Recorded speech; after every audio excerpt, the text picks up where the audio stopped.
já parou para pensar que o processo de integração de novos profissionais da sua companhia, que deveria ser um processo de acolhimento, muitas vezes ele não funciona e, além disso, já esgota a energia dessa pessoa que está começando agora?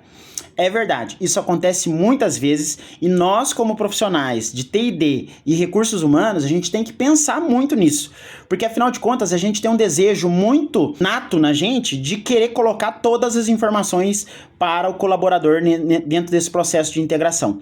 Algumas empresas oferecem meses para se integrar, outras oferecem apenas semanas. E a gente tem que lembrar que é um processo de adaptação, é um processo de aprendizagem. E a palavra aqui é processo, requer tempo, energia, intenção, descanso também. E o que acontece se eu colocar todas as informações dentro de um pouco espaço de tempo? É uma matemática simples, muita informação, pouca absorção. Mas, Márcio, é só isso que acontece? Mas o que leva ao esgotamento? É só o excesso de informação?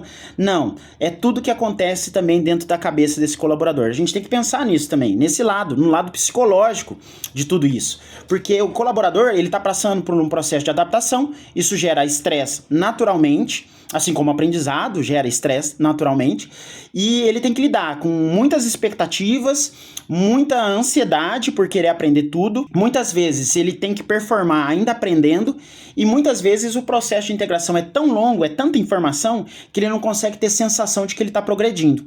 Então a gente tem que pensar em tudo isso com muito carinho para esse colaborador novo. E além disso, como uma mensagem final, a gente tem que pensar: onboarding tem que ser estratégico, ele não pode ser acelerado. A gente tem que fazer uma curadoria dos conteúdos, porque afinal de contas nem tudo é para agora. Tem coisa que você tem que deixar para depois. Então conversa com as áreas, começa a delimitar o que vai ser colocado, pensa direitinho o que é realmente essencial para que essa pessoa exerça a sua função de maneira mínima, viável e efetiva.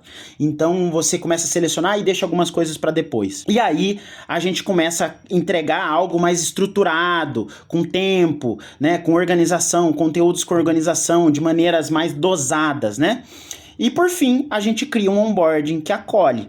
E um onboarding que acolhe, como mensagem final, é um onboarding que respeita os limites cognitivos, emocionais e humanos dessa pessoa que está acabando de entrar na companhia. Tá bom? Vamos pensar em tudo nisso, vamos refletir sobre isso um pouquinho, e no próximo vídeo eu vou fazer algumas dicas para onboarding e a gente vai se falando, vamos conversando aí, conhecendo um pouquinho mais sobre essa área chamada TI&D.